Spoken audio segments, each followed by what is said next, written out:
Na minha opinião, a reforma Congressos me preocupa muito. Bastidores do Poder. Olá, muito bom dia para todos vocês que nos assistem aqui nessa manhã de domingo, 3 de outubro na Band Mais. Pessoal, olha, nós estamos aqui sempre ansiosos para fazer esse programa, não é, Rose Guglielminetti, que é a minha parceira aqui de todo domingão de manhã. Oi, Zezé, bom dia a todos, bom dia a todo mundo que acordou cedinho conosco, está aqui.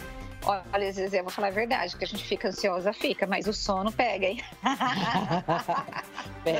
Pega sempre, né, Rose? Esse que é o problema, pega sempre. Bom, e para dar início aqui ao nosso programa, a gente vai começar já quente. A gente trouxe aqui uma figura da Câmara Federal que eu tenho observado bem de perto o trabalho lá em Brasília e, assim, tem me chamado a atenção. É a deputada, não é porque é mulher só não, viu, gente? Mas isso também tem um pezinho, para falar a verdade, e não fiquem magoados. Bom, é a deputada pelo Novo aqui de São Paulo, Adriana Ventura. Deputada, muito bom dia. Muito bom dia, Zezé. É um prazer estar com você, estar com a Rose e conversar com todos vocês do Bastidores do Poder. Obrigada, deputada. Deputada, a gente tem visto que a Câmara ela tem tido um papel aí bastante ativo na política. Eu falo isso porque é a casa da política, mas nem sempre a Câmara foi essa instituição assim que agitou como tem agitado. Ela geralmente era agitada pelo Executivo.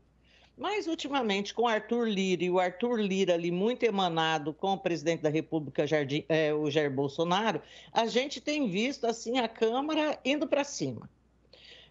Nessa semana que passou, uma das coisas que foram para todos os jornais foi o Arthur Lira dizendo que vai colocar em votação aquele projeto do presidente da República que unifica o imposto sobre circulação de mercadorias dos combustíveis, né? Ele vai levar isso daí. Então, seria uma alíquota única para todos os estados, e isso é um vespeiro, deputada.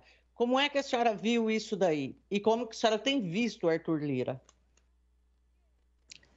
Olha, de uma maneira muito franca, eu tenho me incomodado muito com alguns encaminhamentos e algumas posturas da Câmara em geral, né? Como todos sabem, você falou do presidente Arthur Lira, ele é o presidente da Câmara, e como todo presidente da Câmara, eles têm a caneta na mão e o poder de pautar o que quiser e colocar em pauta o que quiser no plenário da Câmara dos Deputados. Isso inclui projetos que não têm a discussão que deveriam ser debatidos com a sociedade, com os segmentos. Você trouxe aqui essa questão dos combustíveis que está gerando uma polêmica, seja por conta de teto de gasto, seja por conta do valor fixo, né, por litro. Isso está gerando um ruído horroroso, não foi discutido o que deveria. E agora a sociedade, tem muita gente falando de quão nocivo foi isso. Eu espero que realmente para o Senado tenha o debate, porque na Câmara não teve. Isso me incomoda muito, Zezé, porque se a gente está lá para aprovar um projeto que mexe e tem impacto na vida dos estados, dos municípios, da população como um todo, a gente deveria pelo menos debater mais. Então, isso não foi só com essa questão da alíquota dos combustíveis, mas também com todos os outros assuntos. Toda semana tem surpresinha. Eu até brinco, falo, qual será que é a surpresinha dessa semana? Porque tem uma agenda oculta ali que a gente não acompanha. Mesmo eu, sendo deputada, estando lá, a gente muitas vezes fica chocado. Como assim vai votar isso hoje? Então, eu acho que é uma coisa também... Pode falar. Deputada, em relação ao ICMS, nós temos estados que têm alíquotas diferentes. O Rio de Janeiro, por exemplo, eu acho que é 33% ou 31%. São Paulo, acho que são 27% ou 25%. E por conta disso, o litro da gasolina ele acaba sendo diferente em relação aos estados. A senhora acha que os deputados de cada estado eles vão defender uma alíquota única ou a senhora acha que eles vão defender a manutenção dessa alíquota diferenciada por conta da arrecadação? Na minha visão, os deputados vão defender um percentual, porque isso vai ter impacto em cada estado de uma maneira diferente, né? Eu sei que quem está cuidando desse assunto na bancada do Novo é o deputado Paulo Ganimi, e ele estava falando, olha, vocês não sabem, o Rio de Janeiro teve um problemaço há anos tenta se recuperar, isso vai ter um impacto desastroso nos estados. E o que me incomoda também, assim, Zezé, Rose, é que às vezes é bom para um estado e é péssimo para o outro. A gente tem muitos problemas assim, emendas de bancada, a gente tem várias discussões. E o que realmente eu fico muito chateada, porque eu sou deputada de São Paulo. É claro que eu estou lá para defender os interesses de São Paulo. Só que a partir do momento que eu sou deputada federal, a gente tem que ter essa noção do todo. Não adianta beneficiar São Paulo prejudicando outro estado. E nessa guerra, isso daí vai ser uma guerra, a gente está falando de guerra fiscal. Cada um vai querer o que é melhor para o seu estado, como se beneficia em relação a isso. Então, infelizmente, eu acho que o todo vai ser prejudicado por conta disso. Bom, deputada, a gente ouve há muito tempo o pedido, né, da sociedade, principalmente dos segmentos produtivos, né, setores produtivos, que falam, nossa, nós temos que fazer reformas, nós temos que mexer nos tributos e melhorar isso, que é um pandemônio e que assusta muita gente. Bom, a Câmara botou no colo um projeto lá, veio um projeto do Executivo tratando de uma mudança no imposto de renda, e também passando a cobrar aí dividendos e tudo mais, impostos sobre dividendos, e foi feito lá a votação pela Câmara, a coisa passou, médico, advogado está rindo à toa, né? O profissional liberal, outros segmentos estão apavorados, e isso chegou a um ponto que anteontem eu lia que esse setor produtivo, que sempre pediu reforma, está pedindo agora para tirar o pé, que não quer que essa Câmara que está aí reforme mais nada, porque muito provavelmente a emenda vai sair pior do que o soneto. O que a senhora vê em relação a essa mudança que foi feita lá do imposto de renda, que tinha o imposto de renda e que mudou um monte de outras coisas? Bom, então, a gente está falando aqui tudo do mesmo fenômeno. São coisas que deveriam ser discutidas e deveriam ter o devido processo, porque o que acontece, gente? A gente está falando de uma mudança que mexe com um todo, né? A gente está falando, você falou de imposto de renda, e a gente não está falando só de médio e profissional, a gente está falando de toda uma cadeia produtiva. A partir do momento que você começa a mexer com um, o outro começa a gerar um monte de distorção. Você fala assim, profissional liberal, né, advogado, tem que estar todo mundo rindo à toa. E tem gente que fala, pelo amor de Deus, eu torci para sair uma reforma aqui, não quero mais que vocês façam nada. Porque, na minha visão, o que a gente está fazendo é destruindo alguma coisa que a gente ainda tinha de equilíbrio. Tinha muita distorção? Tinha. Era uma fábrica insana de burocracia e de leis e de tributação e tudo distorcido e precisava discutir. Mas agora a gente está fazendo coisas rápidas, assodadas, que distorcem ainda mais. Tudo porque não tem discussão. Presta atenção. Para a gente fazer uma reforma, a gente precisa discutir com todos os segmentos, fazer um monte de audiência, chamar especialistas, conversar. Ali parece que a coisa é resolvida de uma semana para outra, entre uma reunião e outra, de um grupo e outro, que se beneficiam. Então, a gente tem alguns beneficiados e muitos prejudicados. E isso é um dano para a sociedade enorme, porque no final, essas distorções só vai cair na ponta e quem vai pagar o preço sempre é aquele que menos pode pagar ou na cadeia produtiva que está já assodado. Agora, por exemplo, a gente precisa aumentar a faixa de isenção do IR? Sim. Agora, do jeito que é feito, sem a discussão, a gente nem chegou a discutir bastante a questão de tributação de lucros e dividendos, ela vem sendo discutida há algum tempo, mas tudo fica naquele último minuto que ninguém discute direito e a gente espera arrumar no Senado. E sempre é péssimo, é melhor parar assim. Na minha visão, para ser desse jeito, eu acho que era melhor parar. Minha visão, tá bom? Tem coisa que a gente vota lá, a gente fala, pelo amor de Deus, como é que a gente está votando isso desse jeito? Como é que um assunto tão relevante está assim desse jeito? E não é só isso, vocês devem perceber porque vocês acompanham. o projeto vai mudando a cada hora. Então, de manhã é de um jeito, à tarde apresenta outro relatório que é de outro jeito. A reforma administrativa mostrou bem isso, o projeto ficou mudando. A cada 5 horas tinha um projeto. Até o maior defensor do projeto virou aquele que falava votem todos contra, não dá para votar a favor disso. E depois mudou de novo. Essa instabilidade gera uma insegurança horrorosa, né? E o nosso problema se chama imposto sobre o consumo. A gente precisa realmente arrumar isso de uma maneira séria e isso não está acontecendo. E vocês aí de Campinas conhecem o trabalho do deputado Alexis Fontaine, que é o que cuida também desses assuntos do Partido Novo, ele é o grande responsável. A guerra, a luta que ele tem, mas a gente é uma luta inglória, porque a gente, infelizmente, não tem maioria e vai todo mundo com os interesses, sei lá de quem, cada um cuida do seu umbigo. A gente está falando de unificação, de CM, IPI, PIS, COFINS. Estava em discussão desde 2019, tinha uma comissão mista e, de repente, acabaram com tudo, com a comissão, e veio uma coisa horrorosa dessa, que era a criação do IBS, tem uma PEC agora no Senado que a gente está esperançoso, mas, assim, o modus operandi está errado. Enquanto a gente tiver esse modus operandi, nada vai funcionar. Deputada, eu vou mudar um pouquinho de assunto. Você quer continuar nesse assunto? Eu posso mudar, Zezé? Eu só ia perguntar para ela, já que ela tocou na reforma administrativa, que é aí um assunto que também essa semana pegou fogo. Como é que ficou esse assunto, deputada? Olha, esse assunto, pois é horrível falar dessa maneira. Ela, infelizmente, poderia ser muito melhor, né? A gente sempre fica com aquela sensação, gosto amargo na boca, e fala assim, olha, é o que temos. O último relatório, né, esse que foi votado na comissão especial, trouxe alguns avanços, mas a nossa grande expectativa de fazer uma reforma ampla, fazer uma reforma integral, abranger toda a elite do funcionalismo público, abranger todos os poderes, a gente ainda tem que fazer uma guerra para colocar todos os poderes lá dentro, entendeu? Então, a gente, às vezes, ganha umas coisinhas e perde outras, e tem coisas que são muito óbvias. Porque para fazer uma reforma, óbvio que todo mundo tem que estar na reforma. Fazer reforma para um pedacinho e não colocar o outro é gravíssimo. Então, isso pega mal para a sociedade tudo. Agora, a PEC tem alguns avanços, ela traz algumas inovações quando a gente fala de aspecto remuneratório, benefício, a questão de férias de 60 dias, recebimento extrateto. Então, a gente tem uma luta para incluir judiciário, Ministério Público, militares, mas a PEC de positivo também reforça e torna obrigatória a avaliação de desempenho, inclusive durante o começo, o estágio probatório.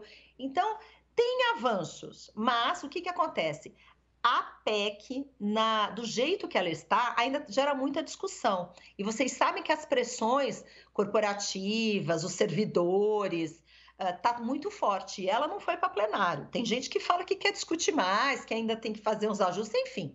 Mas ela deve ir para plenário em breve. Nós apoiamos a reforma administrativa, porque a gente realmente precisa modernizar o Estado, o serviço público.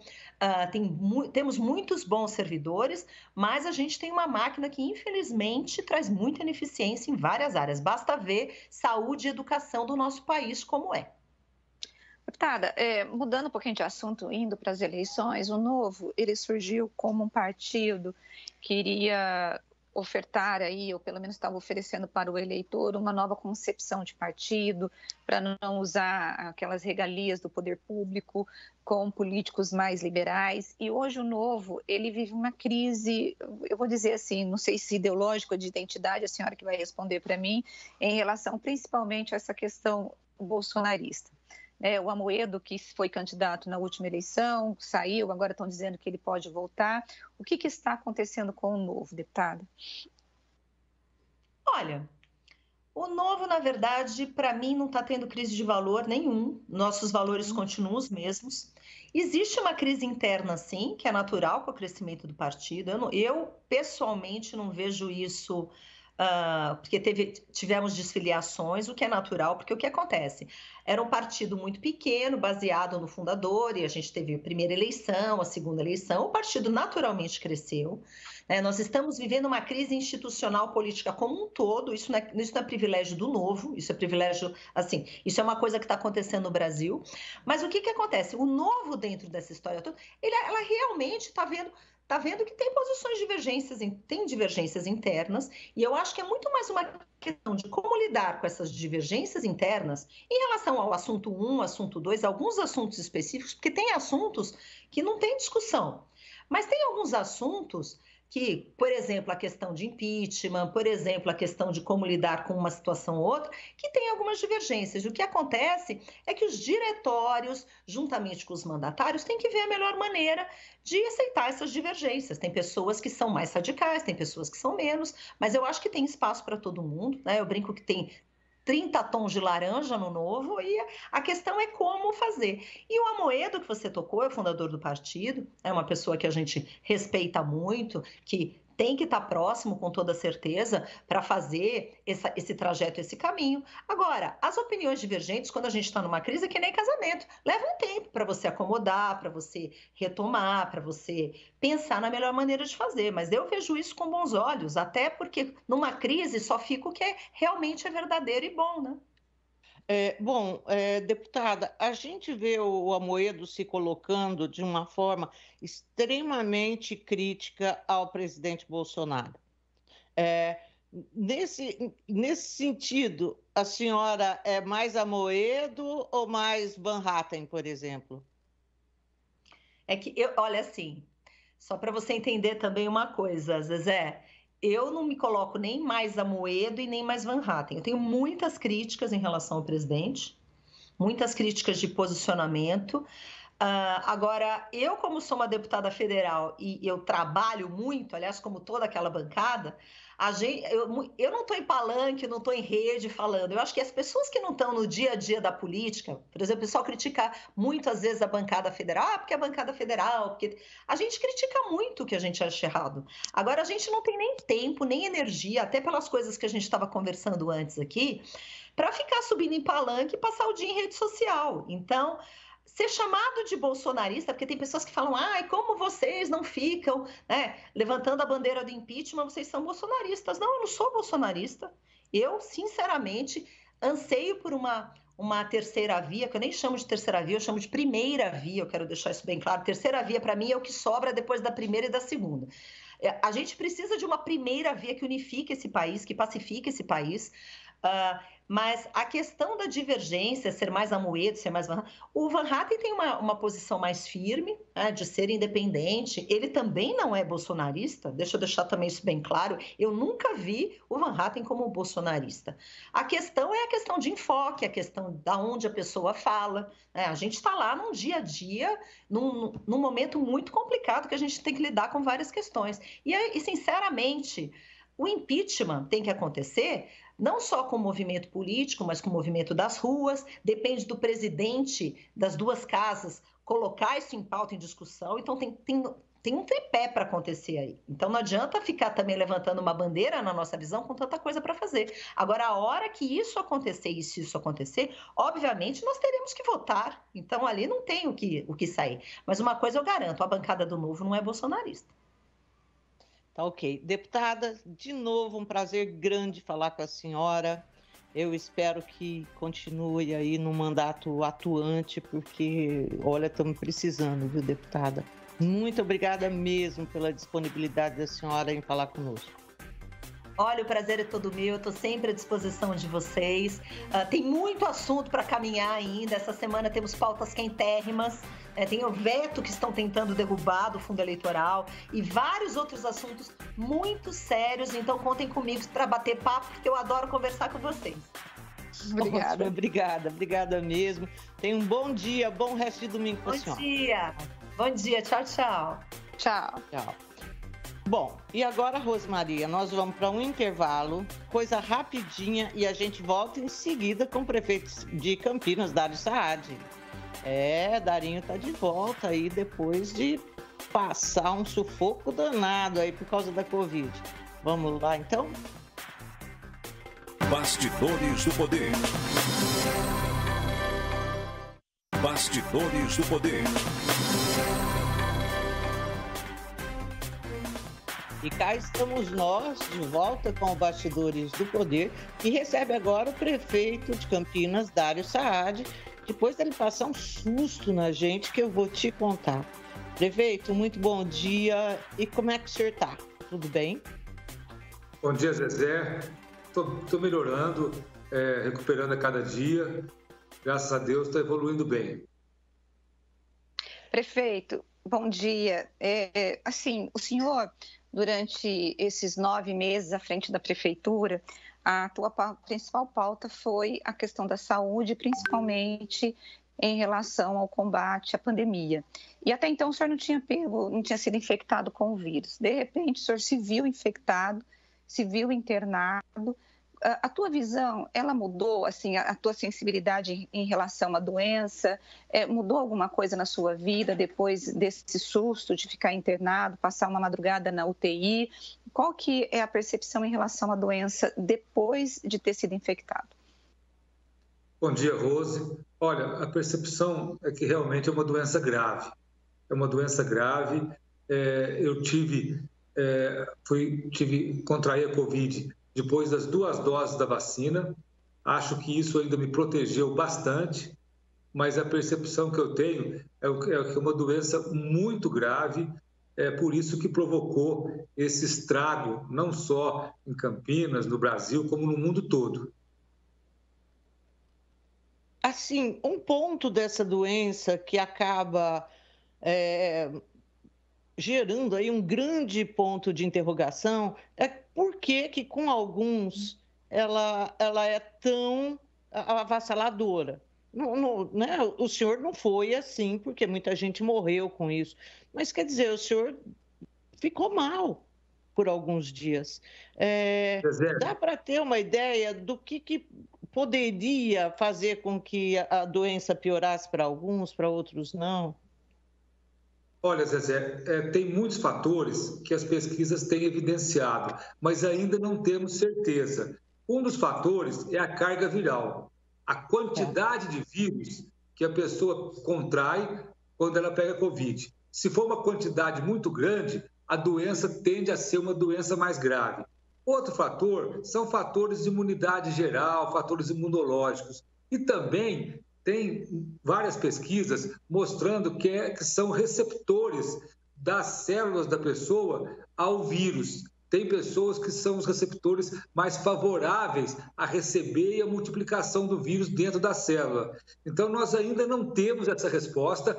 É uma pergunta de $1 bilhão para saber por que uma pessoa tem uma forma grave e a outra pessoa, muitas vezes, passa sem sintomas. Esse é a grande dúvida, esse é o grande mistério que a Covid-19 ainda os cientistas não conseguiram esclarecer. Prefeito, deixa eu só perguntar, às vezes eu já passo para você. Durante esse período em que você ficou internado, o senhor ficou internado, o senhor chegou a ter medo de morrer? Essa é a primeira pergunta. Essa é uma pergunta. E a segunda, que está todo mundo me fazendo, é se o senhor tomou o kit Covid. Não, primeiro, eu tive realmente uma sensação, um medo de morrer realmente, porque na quinta-feira eu fui internado. Na quinta-feira eu estava muito cansado, uma sensação de mal-estar muito grande. Você fica, assim, com medo que a doença evolua, piore, e você acaba morrendo. Então, você tem um medo, eu acredito que natural, de quem passa por um processo de doença como eu passei. Agora, em relação aos medicamentos, o que eu tomei, Rose e Zezé, foi aquilo que estava nas notas oficiais da prefeitura. Eu fiz questão de conversar com a doutora Carla, que a que coordenou a equipe que cuidou de mim lá na Casa de Saúde, e disse, olha, é para passar a informação para o boletim o que realmente está acontecendo. Então, eu tomei antibióticos, tomei corticoide, tomei medicamentos para anticoagulação, para evitar coagulação, e medicamentos de suporte para febre, para mal-estar. Não tomei nada disso que se fala de kit Covid, nada do que não é comprovado cientificamente. Agora, prefeito, a vacina, quando a gente conversava enquanto você estava lá internado, o senhor disse assim, olha, se eu não tivesse tomado a vacina, eu poderia estar num estado muito pior. O senhor acredita realmente que a vacina te livrou aí de um adoecimento maior? Acredito, sem dúvida. Eu tomei as 2 doses da Coronavac. Eu acredito que eu tive uma proteção pulmonar, apesar de ter chegado a 35% do meu pulmão comprometido. Eu não evoluí com necessidade de oxigênio-terapia. Eu evoluí com oxigênio ambiente. Então, eu tenho certeza que a vacina me protegeu. E eu tenho, assim, é difícil dizer na hipótese, mas caso eu não tivesse tomado a vacina, era bem provável que eu teria ficado entubado e aí eu não sei como seria a minha evolução. Mas eu tenho certeza que a vacina me protegeu, sim. Prefeito, o senhor desconfia de algum lugar que pode ter pego essa Covid ou não faz a menor ideia? Zezé, eu peguei minha agenda e olhei de 3 a 10 dias, 12 dias antes. Existiu um momento numa reunião que eu fui que eu acho que tinha muita gente, mas eu fiquei de máscara. Eu sempre usei bastante máscara, o máximo que eu pude. Tanto que a vigilância em saúde da prefeitura, ela acompanhou pessoas que tiveram contato comigo e, graças a Deus, nenhuma delas desenvolveram a Covid a partir de um contato comigo, provavelmente porque eu estava usando máscara e tomando distanciamento. Então, eu não consegui, Zezé. Eu olhei minha agenda, revi minha agenda umas 10, 20 vezes, olhando os compromissos que eu tinha feito, os compromissos que eu tinha participado, tudo isso, e não consegui identificar assim um momento que seria o mais provável de eu ter me contaminado. Prefeito, eu sei que o senhor ainda está afastado, está em casa, mas eu já sei que o senhor está fazendo a gestão também por telefone. E nesta sexta-feira, a Prefeitura anunciou um projeto de redução do ISS de 5% para 2%, isenção de IPTU e de ISS também para as empresas novas que vão vir para Campinas. Como é que é esse projeto? Conta para os nossos telespectadores. Olha, Rose, esse é um projeto muito ousado. Esse projeto é um projeto de atração de novos investimentos durante a pandemia. Ele prevê, dependendo do investimento que a empresa fizer em Campinas, realmente redução de ISS, IPTU, tudo isso. E ele também reduziu o grau, o nível de investimento que a empresa teria que fazer para chegar a ter esse benefício. É um projeto que o setor de finanças e a Secretaria de Desenvolvimento Econômico da Prefeitura estão muito animados, que é um projeto, assim, dizem não, eu tenho certeza, é um projeto extremamente ousado. Eu acho que Campinas já está saindo na frente em relação ao crescimento. Se você pegar o crescimento da região de Campinas, principalmente da cidade de Campinas, desse primeiro trimestre de 2021, comparado com o primeiro trimestre de 2020, nós crescemos 9,2%. A média do Estado chegou próximo de 7%. Com essa lei de incentivo, com tudo isso, a nossa intenção é atrair muitas empresas para Campinas. Qual que é o perfil das empresas que o senhor acha que Campinas vai atrair com essa lei? E se a isenção de ISS e IPTU, se isso vai promover aí uma guerra fiscal entre os municípios, ou o senhor não está entrando nisso? Não, nós avaliamos com muito cuidado 2 coisas. Primeiro, para não fazer guerra fiscal com outros municípios. Segundo, de não prejudicar as empresas que estão já instaladas em Campinas. E aí, eu acredito que Campinas tem condição de trazer empresas de tecnologia, tem condição de trazer empresas de logística. Essa lei de incentivo associada à redução do IPTU de galpão, que nós já mandamos para a Câmara, que foi de 2,9 para 1,8, traz um ambiente muito favorável para investir em Campinas. Eu tenho certeza que nós vamos ter grandes resultados e temos já algumas informações, já antes da aprovação dessa lei, que mega empresas estariam interessadas na cidade de Campinas. Nós enfrentamos um problema que é o preço do nosso terreno. O nosso terreno aqui é mais caro que as cidades a 50, 100 quilômetros de Campinas, é natural. Agora, nós chegamos no limite da cidade ser competitiva. E eu falava muito isso na campanha eleitoral. Eu falava, Campinas não pode espantar, não pode atrapalhar o investimento na cidade. E nós estamos fazendo tudo que nós nos comprometemos, desde a redução do IPTU de galpão, o refinanciamento de dívidas e agora essa lei de incentivo à atração de empresas, que é uma lei muito ousada. Eu acredito que é uma das leis mais ousadas que vai fazer diferença nos próximos anos para a cidade de Campinas.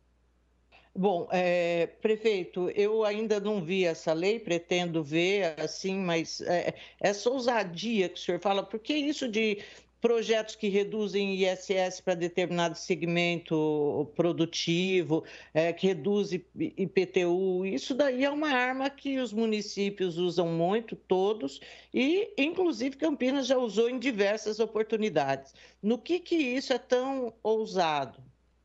Zezé, na verdade, nós reduzimos a necessidade, o volume de investimentos. A lei que está em vigor atualmente, ela é uma boa lei, só que ela começa com 130 milhões de reais de investimento, que é em torno de 30 milhões de UFIX. Então, essa lei traz para patamares que começam, dependendo da empresa, de 15 milhões, 30 milhões, entendeu? Então, ela diminui a régua para investimento, ela fica mais claro o período da isenção, é uma série de fatores que aprimorou a lei já existente, a lei em vigor, já existente. Então, o que nós fizemos? Nós avançamos nessa lei dentro da responsabilidade fiscal, dentro da possibilidade. Outra coisa, Zezé, nós conversamos com bastante gente do setor. Não foi feita uma lei de burocrata da prefeitura, não. Nós tivemos a ajuda da Fiesp, tivemos a ajuda de diversas entidades que ajudaram a construir essa lei. Então, eu tenho certeza que nós fomos no limite que uma cidade pode ir com responsabilidade fiscal, honrando seus compromissos, honrando a sua estabilidade financeira, mas sendo ousada, porque senão Campinas fica espalhando empresa por aí e nós ficamos de braço cruzado. E Campinas não pode ter. Fica a ver navios, Campinas não pode ter alguém à frente do executivo que vê empresa indo para a região toda e não faz nada. Podemos ter um resultado excelente? Eu tenho fé que sim. Mas nós estamos fazendo, nós estamos agindo, nós não estamos de braço cruzado vendo empresas ir embora de Campinas. Pelo contrário, nós entramos no jogo, entramos pesado e a cidade vai crescer e vai trazer empresas boas para cá. Prefeito, o prefeito não consegue me ver, mas eu estou dando risada, porque o prefeito está tão enérgico. Eu falei, gente, o homem acabou de sair do Covid-19, cadê a sequela, né? Não, Rose, esse é um tema que eu estudei muito, esse é um tema que a Secretaria de Finanças, a Secretaria de Desenvolvimento Econômico, todos os setores da prefeitura estavam muito preocupados. Porque nós temos uma lei de incentivo boa, não estou dizendo que não, só que ela começa com 130 milhões. Qual empresa que tem 130, 140 milhões para começar a investir? Além do mais, nós modernizamos a questão para empresas de tecnologia, de data center, sabe? Existe uma corrida muito grande das cidades aqui da região para instalar data center. Nós temos uma dificuldade, a nossa área custa mais cara. Agora, eu não posso ir lá por decreto abaixar o preço do metro quadrado. É o mercado que define isso. Agora, o que o município pode fazer, nós estamos fazendo. Tá, assim, o que eu percebo é que quando o senhor assumiu, né, a prefeitura, veio aí toda a crise com a Covid, que nunca tinha sido tão profunda como foi. Tipo, março, abril, foi o fim do mundo. Né? Então, o senhor estava voltado para ali, mas mesmo depois, quando conseguimos respirar um pouco, o senhor já tinha algumas tacadas para dar, por exemplo, na área da construção civil, me parece que é uma área que o senhor investiu bastante, e também nessa área de tentar recuperar a economia e também dar um ganho aí social para aqueles que foram muito atingidos. Em relação ao setor imobiliário, bom, o senhor está tentando ali junto ao Departamento de Urbanismo agilizar processos e fazendo uma série de mudanças. E agora a gente tem um projeto de lei que deve entrar em votação essa semana, na quarta-feira, que trata de uma coisa, para mim, super importante, que vai mudar muitos parâmetros de construção aqui na cidade, permitindo, inclusive, loteamentos aí com 90 metros quadrados de terreno, né? Então, esse parcelamento do solo, para mim, é fundamental. Como é que foi isso? Quem que o senhor ouviu? E, na opinião do senhor, o projeto está redondo? Ou, por exemplo, a questão de apartamentos sem garagem, isso daí deve ser revisto, deve ser melhorado? Olha, Zezé, nós pegamos esse projeto já em andamento. O projeto que você está falando é do ex-Coab. Esse projeto já vinha sendo discutido. O que nós fizemos é tentar aprimorá-lo e ouvindo o mercado. Hoje, por exemplo, essa questão do percentual de unidades sem garagem, quer dizer, é uma tendência de mercado. Nós verificamos como esse projeto, como essa lei existe hoje na cidade de São Paulo, a gente avançou naquilo que era possível. Como eu disse, muitos representantes de entidades da construção civil ajudaram na formatação desse projeto, no aprimoramento dele, e eu tenho certeza que será um avanço. É claro que nós não conseguimos fazer tudo que o mercado queria, a gente tem limite dentro da lei, nós temos um limite que nós temos que seguir, mas pelo que o mercado tem colocado, há uma expectativa muito boa no projeto do ex-Coab, que deve ir à análise essa semana que vem. Então, o que eu entendo é o seguinte: apesar da pandemia, Zezé, que nos drenou uma energia terrível, nós continuamos a discutir questões estruturantes para a cidade de Campinas. Estruturantes do ponto de vista de melhorar a legislação de urbanismo para a habitação popular, como você colocou. Essa questão da lei de incentivo é um avanço muito importante. A gente fez inúmeras coisas. Está agora a questão do Fundo Recomeça, que são 130 milhões. Publicamos de novo renegociação de precatório, porque nós queremos antecipar, pagar dentro da lei, de acordo com o que o TJ definiu, a antecipação de precatórios. Então, são uma série de ações que pode alavancar e pode pavimentar o desenvolvimento de Campinas nos próximos anos. Então, a pandemia, ela foi cruel com a gente. Foi cruel. Eu passei, no mês de março, se eu dormi uma noite bem, foi muito. Mas nós continuamos tocando muita coisa que é essencial para a cidade, que eu acredito que vamos ter bons reflexos a partir do ano que vem. Ok. Rose? Não, acho que nós temos que encerrar por conta do tempo, né? Bom, eu quero agradecer muito ao prefeito de Campinas, Dário Saad, por falar conosco. Falar para ele não aprontar mais nenhuma, porque pronto, essa da Covid já deu para o mandato inteiro. Então, não importa, tá, prefeito? Pelo amor de Deus. Um abraço e muito obrigada. E bom domingo. Eu queria aproveitar, Zezé, essa oportunidade que você e a Rose estão me dando para agradecer as milhares de mensagens que eu recebi, mensagem de oração, de voto de pronto restabelecimento, de melhoras. Foi muito importante para mim, naquele momento que eu estava internado, saber, eu não tive condição de responder todas as mensagens do WhatsApp, do Facebook, do Instagram. Realmente foram milhares de mensagens, mas eu quero aqui demonstrar a minha gratidão, o meu agradecimento imenso a todas as pessoas que se manifestaram e mandaram mensagens para que eu tivesse força para a recuperação. Então, muito obrigado, aproveitar o programa de vocês para fazer esse agradecimento mesmo, com toda a gratidão que eu tenho à população de Campinas. Obrigada, Dário. Obrigada, prefeito. Bom dia para o senhor, bom domingo.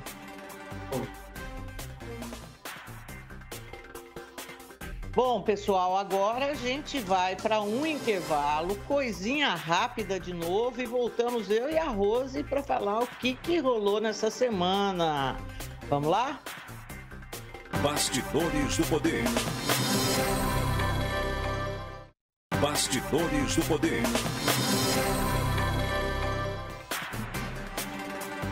E nós estamos de volta com o Bastidores do Poder para falar agora de um assunto que vocês quase não têm ouvido a gente falando nesses últimos tempos. Sucessão presidencial, eleições 2022. Rosemaria Guglielminetti, me diga, O Dória vai ou não vai, Rose? Como é que você está vendo isso? Então, Zezé, eu acho que o Dória, ele tem a capacidade de sempre de se manter, né, de se ressurgir quando está todo mundo contra ele, né? Isso foi quando ele foi candidato a governador, ele se fez, por exemplo, ele saiu da prefeitura depois de ser eleito para ser candidato ao governo. Aí todo mundo estava dizendo, nossa, ele foi extremamente criticado. E todo mundo, nossa, ele não vai ganhar, acabou ganhando, né, para governo. Claro que ele usou a história do Bolso Dória, né, mas ele acabou se reinventando ali e conseguiu se eleger. Só que ele tem hoje duas grandes frentes de oposição contra ele. Primeiro é a oposição interna do próprio partido, que está ligada ali ao grupo do Aécio, do governador do Rio Grande do Sul, que também quer ser candidato, e ele teria, pelo que eu percebo, o apoio do PSDB de São Paulo. Então, ele vai ter que tentar se conciliar. O que eu acho? Internamente, independentemente de quem seja o candidato, Eduardo Leite ou o João Dória, o partido ele já vai sair esfacelado, porque você demonstra que é um partido que está brigando e brigando feio para poder ter um candidato único. E, por outro lado, o Dória vai enfrentar ainda uma oposição daqueles que o odeiam. E aí, dentro do estado de São Paulo, nós temos o Geraldo Alckmin, o Márcio França, em que o Alckmin, a impressão que eu tenho é que ele quer ser candidato ao governo para poder se vingar, obviamente não é isso que ele fala, mas isso sou eu que estou falando, do Dória e pela traição do Dória. O Dória que está lançando, né, o vice-prefeito Rodrigo Garcia, vice-governador Rodrigo Garcia, para ser o candidato do PSDB, e o Alckmin está se juntando com o SCAF, com o Márcio França, para poder viabilizar uma candidatura que faça frente a essa pretensão do Dória de fazer o seu sucessor. Até teve uma conversa do PT tentando convencer o Alckmin para ser candidato ao Senado, né? E aí o PT lançaria um nome fraquinho para o Senado para não fazer sombra para o Alckmin, e com isso o Haddad nadaria de braçada para ser o único candidato e faria frente para o Rodrigo Garcia. Então, Zezé, a vida do Dória não está fácil. E hoje não, quando que foi? Acho que na quinta-feira ou sexta-feira, o presidente do DEM, né, aquele prefeito do Rio, da Bahia, né, o Magalhães ACM Neto, ACM Neto, ele disse que o Eduardo Leite seria mais agregador do que o Dória, ou seja, ele está dizendo, não queremos o Dória. Então, eu não sei o que você pensa, mas eu acho que a vida do Dória não está fácil, não. Mas não acho que seja impossível dele conseguir se emplacar, entendeu? Olha, eu acho que vai ter que enfrentar essa disputa interna, aí, né, que não vai ser fácil, apesar de que o Dória é uma figura que ele vai se virando e mexendo daqui e dali, e de repente o cara está lá e ninguém nem percebe exatamente como ele chegou, né? Então ele primeiro vai ter de ver ganhar essa disputa com o PSDB. E aí, em relação, se ele ganhar, eu fico pensando como vai ser o Dória candidato do Tucanato à presidência do Brasil. Nesse momento, ele parece ser super fraquinho, né? Ele parece não ter aí assim, respaldo nenhum da população. Eu acho que ele é pouco conhecido no Brasil. No estado de São Paulo existe uma rejeição ao nome dele. Mas, assim, a sensação que eu tenho é que o cara é esperto, de marketing ele conhece. Eu acho que ele deu aquele tunga no início desse ano, quando ele tirou as isenções de vários setores econômicos. Isso daí ajudou ele a fazer um super caixa no estado de São Paulo. Agora ele vem com uma série de projetos, investimentos que somam 50 bilhões e que isso vai sensibilizar prefeitos e tudo mais. E, além disso, ele vem agora, nessa semana, anunciando que outros segmentos aí também produtivos vão contar aí com redução de alíquota do ICMS. Ele perde de um lado, ganha do outro. E tem essa história da saúde que me parece que vai ser uma coisa que ele vai contar muito ponto se ele conseguir implementar, né, esses corujões, o trabalho dos hospitais, se ele conseguir colocar toda essa máquina para andar do jeito que ele está falando que vai andar, eu acho que isso vai sensibilizar a população paulista e ele vai ter o que mostrar para o povo de fora de São Paulo. Rose. É isso, Zezé. Eu acho que nós temos que ir para um comercial e nós voltamos daqui a pouquinho com Bastidores do Poder. Não saia daí. Bastidores do Poder. Bastidores do Poder. E nós estamos de volta com Bastidores do Poder, agora o bloco final de um assunto que, meu Deus, a semana inteira gerou discussão. A gente já tocou nele de levinho com a deputada Adriana Ventura, do Novo aqui de São Paulo, mas vamos voltar a esse tema porque a questão do preço da gasolina, dos combustíveis de uma forma geral, inclusive o gás, tem sido uma dor de cabeça extra para o presidente da República, Jair Bolsonaro, que quer arranjar um jeito de reduzir esses preços de qualquer maneira. Bom, uma das formas aí que o presidente achou e vem insistindo nisso é que o combustível é caro por causa do ICMS.